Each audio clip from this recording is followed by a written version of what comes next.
India versus Afghanistan first ODI complete అయిపోయింది. India won the match. కానీ కొన్ని మిస్టేక్స్ ఉన్నాయి. వాటి గురించి డిస్కస్ చేద్దాం, అవి ఏంటో కూడా మాట్లాడదాం.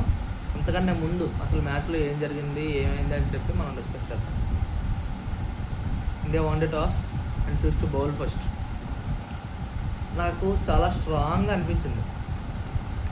ఆఫ్ఘనిస్తాన్ బ్యాట్స్మెన్స్ వస్తూనే హిట్టింగ్ స్టార్ట్ చేశారు. అంటే వాళ్ళు ముందే ఫిక్స్ అయ్యి వచ్చారు మినిమం 25 అవర్స్. యాక్చువల్లీ ఓడే 50 అవర్స్ కదా, మీకు ఎందుకు 25 అవర్స్ అని డౌట్. చూడని వాళ్ళకి వచ్చి ఉంటే యాక్చువల్లీ రైన్ పడింది. సో డ్యూ టు రైన్ 1:30కి స్టార్ట్ అవ్వాల్సిన మ్యాచ్ 4:45 ఆర్ జస్ట్ 5:45 స్టార్ట్ అయింది. So overs reduce to 25. So 250 to 300 score మనం పెట్టగలిగితేనే we will win this match against India అని వాళ్ళు ముందే ఫిక్స్ అయ్యి వచ్చారు strongly. So Afghanistan 194 for 24.5 overs score చేశారు.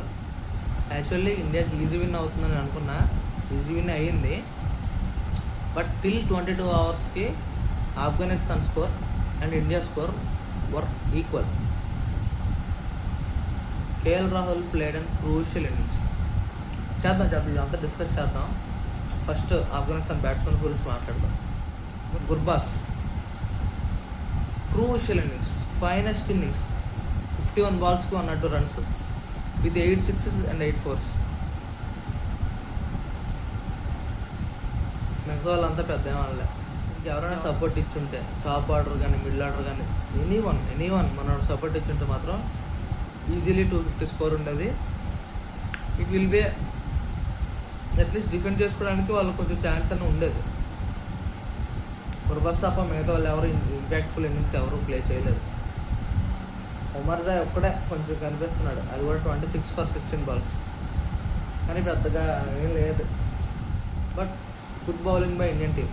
యాక్చువల్లీ నేను కొంచెం తడబడ్డారు ఫస్ట్లో ఎగెన్స్ట్ గుర్బాజ్. చేస్తే అదే నేను చెప్పేది, గుర్బాజ్కి కొంచెం తడబడ్డారు ప్రతి ఒక్క బౌలర్ కూడా. గుర్బాజ్ కొంచెం they do. Nitish wicket, Gurbaz wicket తీసాడు నితీష్, టాప్ నాచ్. అంతే, వీళ్ళు బ్యాటింగ్ లైన్ పెద్దగా చెప్పేది ఏం లేదు అసలు, మొత్తం ఫెయిల్ అయ్యింది. ఎందుకంటే నీకు వికెట్స్ పడిపోతూ ఉండేసరికి no one can do anything here until and unless it's IPL అయినట్టు ఇక్కడ అవుతుందా. గుర్నూర్ బ్రార్ ఇక్కడ నుంచి నేను అంత ఎక్స్పెక్ట్ చేయలేదు, బట్ వెరీ ఫైనెస్ట్ ఇన్నింగ్స్. మనవాడు బాగా చేశాడు అంతా. 3 wickets. Even Harsh Dubey, you should mention Harsh Dubey for sure, and even he got 3 wickets. And మంచి economy. Yes, Brar, Gurnoor Brar played with good economy. And Harshdeep Singh మన అందరికీ తెలిసిందే. కానీ షాకింగ్ ఏంటంటే హర్షదీప్ సింగ్ ఈరోజు చేసిన వైడ్లు 1. ఎస్, 1. షాకింగ్ న్యూస్ చెప్పనా, హర్షదీప్ సింగ్ ఎన్ని వైడ్లు వేసాడో గెస్ట్ చేయండి. 1. ఎందుకంటే మనోడు ప్రెషర్ లేదు. ప్రెషర్ లేకుండా వాళ్ళే వికెట్స్ ఇస్తారు. లేదంటే మనోడు మినిమం ఒక 6 to 7 to 10 వైడ్స్ వేసేవాడు. ఇంకా మన ఇన్నింగ్స్ చూద్దాం. రోహిత్ శర్మ మంచి ఎక్స్పెక్టేషన్స్ పెట్టుకున్నాను నేను. కానీ మనోడు కొంచెం ఇదయ్యాడు, రన్అవుట్. ఎవరిని బ్లేమ్ చేయడానికి లేదు ఇక్కడ. Shubman Gill finest innings for him. 66 balls 88 runs అంతనా? 66 balls 84 runs. మనోడు లాస్ట్లో చెప్తా సెంచరీ అవ్వాల్సిందే, కొంచెం తేడా అయిందిలే. ఇషాన్ కిషన్ ఫస్ట్లో బాగా ఆడాడు, చాలా మంచి స్ట్రైక్ రేట్ పెట్టుకుని ఆడాడు. తర్వాత మనోడు బాగా స్లో అయిపోయాడు. Shreyas Iyer didn't expect from him 12 runs in 15 balls. And then KL Rahul 39 runs in 19 balls. Should mention KL Rahul for sure. ఎందుకంటే after 22 hours Afghanistan score and India score were equal.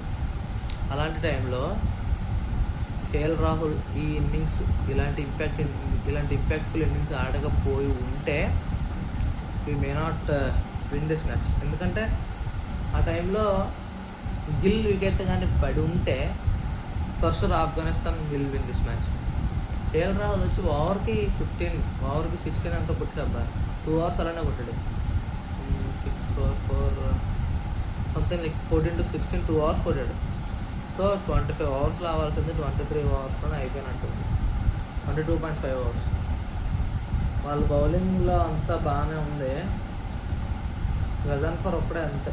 వాళ్ళ బౌలింగ్ పెద్దగా ఏం లేదు, వాళ్ళ బౌలింగ్ పర్ఫార్మెన్స్ కూడా పెద్దగా ఏం లేదు అంతా. అంటే మనలో ఆ ఛాన్స్ ఇవ్వలే. ఓమర్జాయ్కి బాగా తగిలించారు, 10+ ఉంది ఎకానమీ. ఈవెన్ రహమాన్ షరీఫ్కి కూడా 9.80. రషీద్ భాయ్కే కొంచెం తడబడ్డారు, కానీ గిల్ మాత్రం క్షమించలే. అంటే నెంబర్ నెట్స్లో ప్రాక్టీస్ చేసి అలవాటు అయ్యి ఉంటుంది, తగిలించాడు. Mohammad Nabi was too expensive, అసలు ఎక్స్పెక్ట్ చేయలేదు. అంత experienced player, 2 hours 26 runs with no wickets. Could be better. మన వాళ్ళు ఇంప్రూవ్ చేసుకోవాల్సింది ఏంటంటే ఫీల్డింగ్. అస్సలు హర్ష్ దుబే అండ్ మనోడు సుందర్ మిస్ఫీల్డ్ చిన్నది కనిపించింది, గెలవడం వల్ల తెలియట్లే. కానీ మన వాళ్ళు కొంచెం తడబడ్డారు ఫీల్డింగ్ దగ్గర. ఇప్పుడు మర్చిపోయింది చెప్పడం, నెక్స్ట్ మ్యాచ్లో రోహిత్ శర్మ 50+ ఫర్ షూర్. చూద్దాం, 50+ కొట్టకపోతే చూద్దాం, పక్కా కొడతాడు. కొట్టకపోతే అప్పుడు మాట్లాడదాం. ఇంకేమున్నాయా? ఇంకేమైనా కామెంట్ చేయండి. Subscribe for more videos. Bye.